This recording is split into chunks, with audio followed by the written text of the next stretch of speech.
Genghis Khan was one of the world's most powerful military leaders who joined the Mongol tribes and started the Mongol Empire. He was a Mongol emperor who was very successful in battle, conquering many other peoples such as the Jin dynasty. He was a very strong and powerful emperor who occupied much of China and some surrounding countries of China. His children and his grandchildren started the largest empire in the world. Genghis Khan's grandson Hubla Khan was the first ever emperor of the Yuan dynasty in China. Genghis Khan's real name is Temujin, which means iron worker. Because of his military success, people refer to him as Chinggis, meaning universe ruler. Many people were killed by his armies and he gained a reputation as a brutal monster.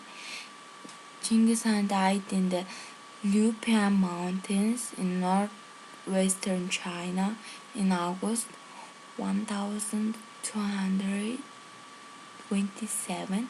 His burial site is unknown. Whatever the title used, most people think they have some idea of who Genghis Khan was. In the final analysis, Genghis Khan was nothing more than a rather talented leader or steppe nomads, establishing the Mongol Empire, the largest contiguous land empire ever. Genghis surely deserves his place among the great warriors of history, but in according him this place, we shouldn't make him into a god, neither god or devil. Genghis Khan was, as various chronicles show, simply human. Temujin was born to a noble family. His father Isukebadar had been a minor leader of the Mongols, and his ancestry is traced back to Habul Khan, who had briefly created a Mongol empire of his own. Temujin's father died when Temujin was still young, about 8 or 9, poisoned by a group of Tatars. The Tatars were the key power on the eastern Mongolian steppe at that time and long-time rivals of the Mongols. The rivalry would be settled years later when they were almost completely exterminated and Temujin's orders. After the death of his father, Temujin's early years are reported to us as ones of hardship and trials. He early allied himself with the Tarl-Han of the Herat, his father and sworn brother. He also allied himself with Jammu, a boyhood friend and who was also of noble blood and distant relative.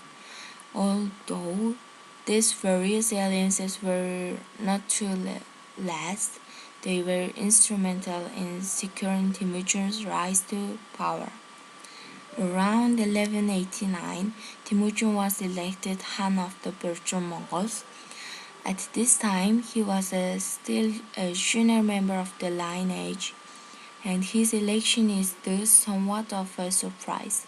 It may well have been an attempt by senior members of the lineage to install a Han though they could control.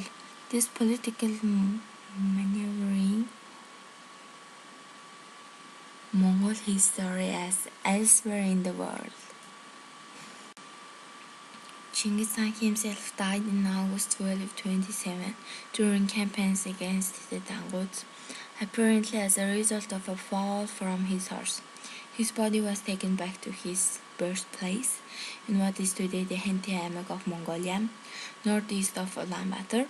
According to legend, anyone meeting the funeral procession was killed, so no one would know of Genghis' death. The cart carrying his body is said to have bogged down in the Ordos region of China and only began moving again after the prayers to his spirit by one of his followers not to abandon his people. As a result, however, a shrine was built in the Ardas region. Today, most Mongols only claim this. Some effects of Chinggis were buried there, thus, but various point in history. It was also been claimed that Chinggis himself was buried there.